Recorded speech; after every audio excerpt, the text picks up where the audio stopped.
ನಮಸ್ಕಾರ ವೀಕ್ಷಕರೇ, ನಿಮಗೆ ಮತ್ತೊಮ್ಮೆ ಪುಷ್ಪಲತಾ ಕಿಚನ್ಗೆ ಸ್ವಾಗತ. ಇವತ್ತು ನಾ ಮಾಡ್ತಾ ಇರೋದು ಜೀರಿಗೆ ಮೆಣಸಿನ ಚಿತ್ರಾನ್ನ. ಇದು ಮಠದಾಗ ಏನು ಮಾಡ್ತಾರಲ್ಲ ಆ ಚಿತ್ರಾನ್ನ. ಇದಕ್ಕೆ ನಾನು ಹುಣಸೆಹಣ್ಣು ಒಂದು ಚಿಕ್ಕ ನಿಂಬೆಹಣ್ಣು ಗಾತ್ರದಷ್ಟು ಹುಣಸೆಹಣ್ಣು ನೆನೆ ಇಟ್ಕೊಂಡೀನಿ. ಇವಾಗ ಇದನ್ನು ಹುರಿತೇನೆ. ನೀವು ಬೇಕಾದರೆ ಇದಕ್ಕೆ ಒಂದು 4 ಸ್ಪೂನಷ್ಟು ಧನಿಯಾ ಕಾಳು, ಆಮೇಲೆ ಇದು ಮೆಂತ್ಯ ಕಾಳು ಹಾಕೋರಿ. ನಾ ಹಾಕೋತಾ ಇಲ್ಲ, ಸ್ವಲ್ಪ ಇಷ್ಟೇ ಮಾಡ್ತೇನೆ. ಜೀರಿಗೆ ಮೆಣಸಿನ ಚಿತ್ರಾನ್ನ ಮಾಡ್ತಾಯಿರೋದು. ಇವಾಗ ನಾನು ಮೆಣಸು ಹಾಕ್ತಾಯಿದ್ದೀನಿ, ಅದಕ್ಕೆ ಮತ್ತು ಜೀರಿಗೆ ಒಟ್ಟಿಗೆ ಹುರಿತಾ ಇರೋದು.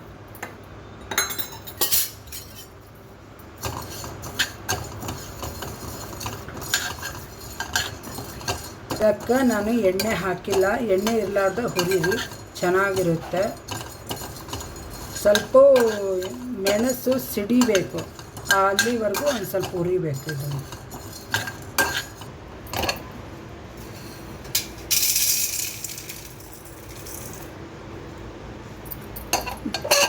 ನೋಡಿ ಹುರಿದಾಗಿದೆ. ಇವಾಗ ಇದನ್ನೇ ಮಿಕ್ಸಿಗೆ ಮಾಡ್ಕೊತೀನಿ. ಇದು ಕೋಸಂಬರಿಗೆ ಹಾಕಬೇಕು. ಚಿತ್ರಾನ್ನಕ್ಕೆ ಒಗ್ಗರಣೆ ಮಾಡ್ತಾಯಿದ್ದೀನಿ. ಅದಕ್ಕೆ ಶೇಂಗಾ ಹಾಕ್ತಾಯಿದ್ದೀನಿ. ಒಂದು 2-3 ಸ್ಪೂನು ಎಣ್ಣೆ ಹಾಕ್ಕೊಂಡೇನಿ. ನೋಡಿ, ಇವಾಗ ಚಿತ್ರಾನ್ನಕ್ಕೆ ಒಗ್ಗರಣೆ ಮಾಡ್ತಾಯಿದ್ದೀನಿ. ಅದಕ್ಕೆ ನಾನು ಹೇಳಿದೆಲ್ಲ 3 ಸ್ಪೂನಷ್ಟು ಎಣ್ಣೆ ಹಾಕ್ಕೊಂಡು ಕಡಲೆ ಬೀಜ ಹಾಕಿದ್ದೀನಿ. ಇವಾಗ 1 ಸ್ಪೂನಷ್ಟು ಸಾಸಿವೆ, ಸ್ವಲ್ಪ ಜೀರಿಗೆ, ಯಾಕಂದರೆ ಜೀರಿಗೆ ಆಲ್ರೆಡಿ ಹಾಕಿ ನಾನು ಅದಕ್ಕೆ. ಆಮೇಲೆ ಉದ್ದಿನಬೇಳೆ, ನೋಡಿರಿ ಕಡಲೆಬೇಳೆ ಹಾಕ್ತಾಯಿದ್ದೀನಿ. ನೋಡಿ ವೀಕ್ಷಕರೇ, ಇವಾಗ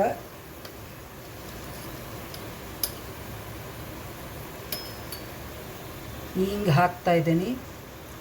ನಮ್ಮ ಮನೆಯಲ್ಲೇ ಒಬ್ಬರು ವ್ರತದ ಅಡುಗೆ ತುಂಬ ಇಷ್ಟಪಡ್ತಾರೆ. ಅದು ನನ್ನ ಚಿಕ್ಕ ಮಗಳಂತೂ ತುಂಬ ಇಷ್ಟಪಡ್ತಾಳೆ.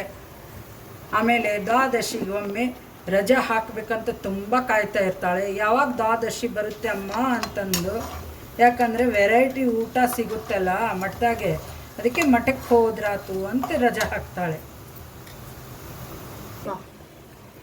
1-2 ಒಣಮೆಣ್ಸಿನ್ಕಾಯಿ ಹಾಕ್ತಾಯಿದ್ದೀನಿ. ಇದು ಆಪ್ಷನಲ್ಲು, ಆದರೆ ಹಾಕಿದರೆ ಟೇಸ್ಟ್ ಚೆನ್ನಾಗಿರುತ್ತೆ ಒಗ್ಗರಣೆಗೆ.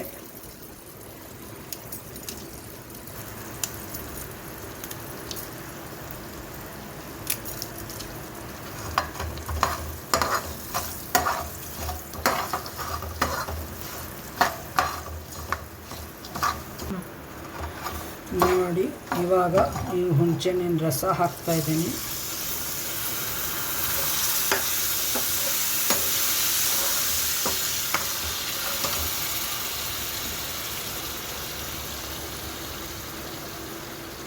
ಆಮೇಲೆ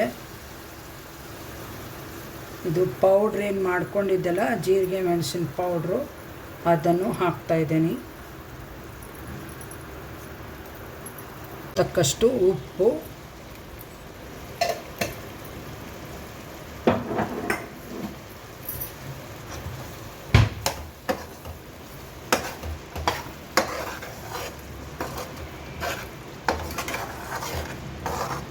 ಒಣಕೊಬ್ಬರಿ ಪೌಡ್ರು. ಯಾಕಂದರೆ ಇದು ಈ ಚಾತುರ್ಮಾಸದಾಗ ರಾಯರ ಮಠದಾಗ ಆಗಲಿ ಉತ್ತರಾದಿ ಮಠದಾಗ ಆಗಲಿ ಕಾಯಿ ಬಳಸಲ್ಲ, ಅದಕ್ಕೆ ಒಣಕೊಬ್ಬರಿ ಬಳಸ್ಬೋದು. ಒಣಕೊಬ್ಬರಿ ಹಾಕ್ತಾಯಿದ್ದೀನಿ.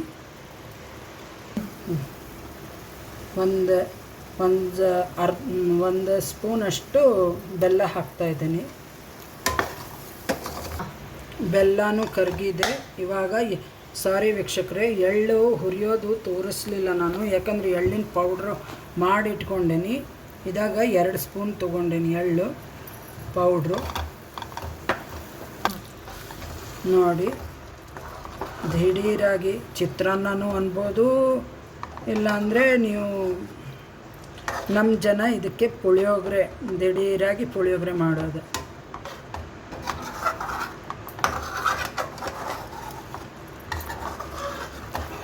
ನೋಡಿ, ಯಾಕಂದರೆ ಚಿತ್ರಾನ್ನಕ್ಕೆ ಇಷ್ಟೆಲ್ಲ ಐಟಮ್ ಹಾಕಲ್ಲ, ಬರೀ ಜೀರಿಗೆ ಮೆಣಸು ಅಷ್ಟೇ ಹಾಕ್ತಾರೆ. ಇದಕ್ಕೆ ಸ್ವಲ್ಪ ಗೊಜ್ಜುಗತೆ ಕುದಿಸ್ಬೇಕಿದನ್ನು. ನೋಡಿ ವೀಕ್ಷಕರೇ, ನಾನು ಅರಿಶಿನ ಹಾಕಿದ್ದೇನೆ, ನಾನು ತೋರಿಸೋದು ಮರ್ತು ಬಿಟ್ಟಿದ್ದಾಗೆ. ಒಗ್ಗರಣೆ ಆಗಿದೆ ಇವಾಗ. ನೋಡಿ, ವ್ರತದ ಕೋಸಂಬರಿ, ಜೀರಿಗೆ ಮೆಣಸಿನ ಪೌಡ್ರು, ಖಾರಕ್ಕೆ ಹಸಿಮೆಣಸಿನ್ಕಾಯಿ ಉಪಯೋಗಿಸಲ್ಲ. ನಾನು ಮಡ್ದಾಗ ಇದಕ್ಕೆ ಒಣಕೊಬ್ಬರಿ ಹಾಕಲ್ಲ, ಕೋಸಂಬರಿಗೆ ನಾವು ಒಣಕೊಬ್ಬರಿ ಹಾಕ್ತಾಯಿದ್ದೀನಿ, ಚೆನ್ನಾಗಿರುತ್ತೆ. ಆಮೇಲೆ ಇಲ್ಲೇ ಅದಕ್ಕೆ ಆಲ್ರೆಡಿ ಒಗ್ಗರಣೆ ಮಾಡ್ಕೊಂಡು ಇಟ್ಕೊಂಡೇವಿ, ಅದನ್ನು ಹಾಕ್ತಾಯಿದ್ದೀನಿ.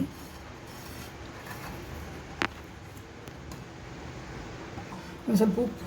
ನೋಡಿ ವೀಕ್ಷಕರೇ, ಎಲ್ಲ ಈ ಥರ ಮಿಕ್ಸ್ ಮಾಡ್ಕೋಬೇಕು. ಒಗ್ಗರಣೆನೂ ಹಾಕೀನಿ, ಒಣಕೊಬ್ಬರಿನೂ ಹಾಕೀನಿ, ಮತ್ತು ಅದು ಜೀರಿಗೆ ಮೆಣಸಿನ ಪೌಡ್ರು ಹಾಕೀನಿ.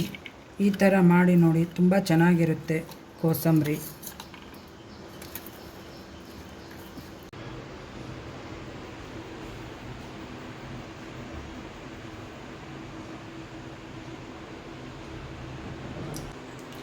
ಹರೇ ಶ್ರೀನಿವಾಸ. ಇವತ್ತು ನಮ್ಮ ಮನೆಯಲ್ಲಿ ಲಕ್ಷ್ಮೀ ಹಬ್ಬ ಮಾಡಿದ್ದೇವೆ. ಲಕ್ಷ್ಮೀ ಹಬ್ಬಕ್ಕೆ ಅಂದರೆ ನಾವು ಮುಂದಿನ ವಾರ ಮಾಡಬೇಕು, ಆದರೆ ಮಾಮೂಲು ಪ್ರತಿ ವಾರ ಪಡಿ ಪೂಜೆ ಮಾಡೋಗತ್ತೆ ಅದನ್ನು ಪಡಿ ಪೂಜೆ ಮಾಡ್ತಾಯಿದ್ದೀವಿ. ನೋಡಿ, ಎಲ್ಲ ಕಡೆ ರಂಗೋಲಿ, ಚೆನ್ನಾಗಿ ರಂಗೋಲಿ ಹಾಕಿದ್ದೇವೆ. ಆಮೇಲೆ ಈ ಕಡೆ ಸೈಡ್ ಲಕ್ಷ್ಮೀ ಫೋಟೋ ಮುಂದೆ ನೋಡಿ, ಅಲ್ಲೇ ಸಾಣೆಕಲ್ಲು ಲಕ್ಷ್ಮೀ ದೇವಿ, ಅದರ ಮೇಲೆ ಪಾಂಡುರಂಗ ವಿಠ್ಠಲ, ಆಮೇಲೆ ಈ ಕಡೆ ಅದ್ರ ಪಕ್ಕದಲ್ಲೇ ಒಂದು ಬಟ್ಲಲ್ಲೇ ಅಕ್ಕಿ, ಅದೇ ನಮ್ಮ ಪಡಿ ಪೂಜಾ.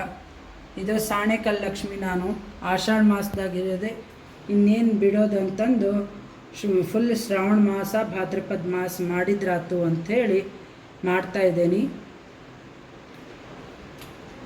ನೋಡಿ, ಆಮೇಲೆ ಕೆಳಗಡೆ ನನ್ನ ಮಗಳು ರಂಗೋಲಿ ಹಾಕಿದ್ದಾಳೆ.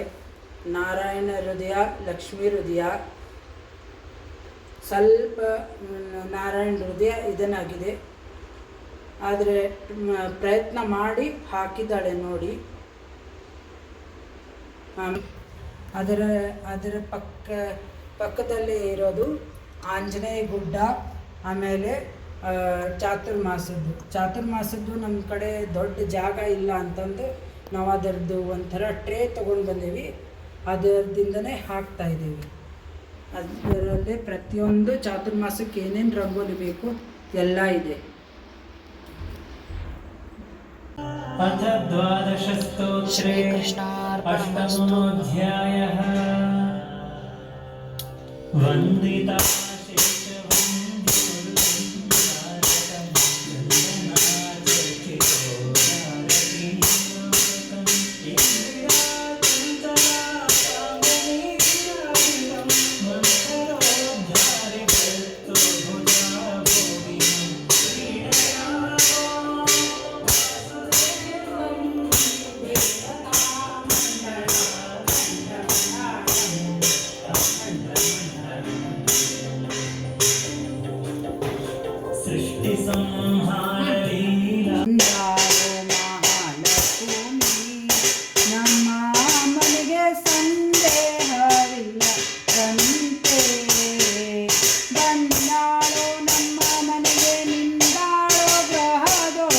ಬಂದಾಳೋ ನಮ್ಮ ಮನೆಗೆ ನಿಂತಾಳೋ ಗ್ರಹದೋಳು, ಇಂದಿರೇಶನ ರಾಣಿ, ಇಂದಿರೇಶನ ಸಹಿತ ಬಂದಾಳೋ ಶ್ರೀ ಮಹಾಲಕ್ಷ್ಮಿ.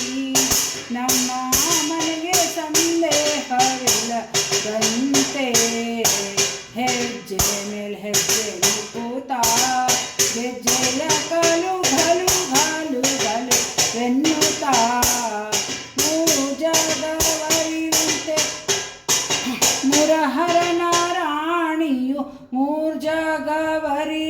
ಸಂದೆ ಮುರಹರನ ರಾಣಿಯು ಸಂಪತ್ತು ಕೊಡಲಿಕ್ಕೆ ಶ್ರೀನಿವಾಸನ ಸಹಿತ ಸಂಪತ್ತು ಕೊಡಲಿಕ್ಕೆ ಶ್ರೀನಿವಾಸನ ಸಹಿತ ಬಂದಾಳು ಶ್ರೀ ಮಹಾಲಕ್ಷ್ಮಿ.